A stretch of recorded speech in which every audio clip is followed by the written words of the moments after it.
Good morning everyone! Kape na ba kayo?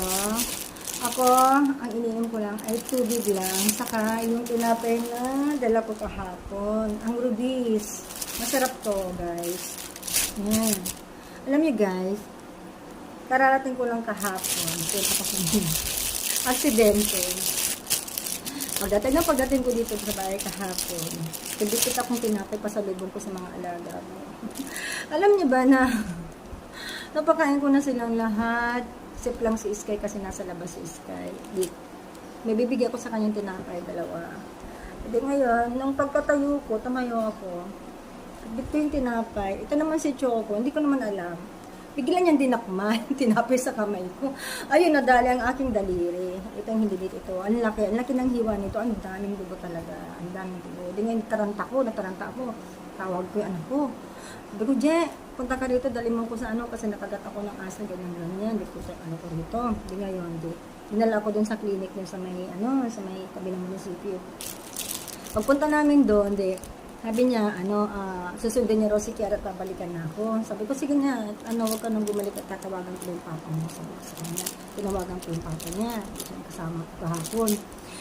Nung pag-akyat namin sa taas, sabi nung doon sa clinic, sabi niya, hindi na raw pwede doon sa kanila kasi nga malaking hiwa. Kailangan daw tatahiin yan. Kaya kailangan daw sa ospital. Punta kami sa ospital, Pero sa totoo lang dati, ang laki ng kagat ko rito, kagat ni Moshi. Pero doon ako, hindi na tinahiyan at hindi na nagsabi yung babae dati na tatahin ko. Hindi nilinis niya, pininjection niya ako ng yun, yung tatlo. Pumunta kami ng diba, sa ospital. Ayun, sabi ng doktor, hindi raw pwedeng tahiin yan kasi sa daliri naman. Hindi naman yan, sabi niya. Tapos ililinisan lang, tapos sa injection lang ng mga alam niyo na para sa kagat ng aso. E ngayon, tinanong namin sa doktor kung magkano yung magagastos, yung babayaran namin. Inabot 12,000 daw. Lahat na yun, 12,000. Pero pa yung babalik pa ako doon 12,000. Di ngayon, din ang tinanong namin kung pwedeng sa labas magpa-inject. Tapos, para makamura kami sa pwede na pumili kami doon.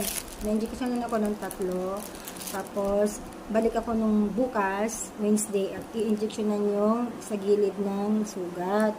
Yung pagkatapos niyan, bumalik kami dun sa doktor at binigyan ako ng antibiotic dun sa hospital.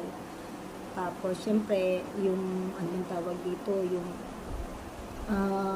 nilagyan ulit ng ganito, nilinisan ulit. Tapos, yung sa reseta ko sa gamot, dinabayad kami ulit doon. Okay na Kaya, ito, natatawa ako dahil sabi ko naman aksidente, sabi ko sa isip-isip ko. Pero, hindi ako galit kay Choco kasi hindi naman niya sinasadya. Hindi niya sinasadya, kaya lang, syempre, ingat-ingat din tayo may mga alagang hayop, ingat-ingat din tayo kasi yung mga alaga natin, hindi natin alam kung may mga rabies o wala. Diba? Kahit alaga natin mga yan, at nakagat tayo, kailangan natin magpa-inject kasi mahirap na. Mahirap na talaga. Kaya, yun lang, ingat-ingat din tayo kahit na alam natin na alaga natin yan, malinis.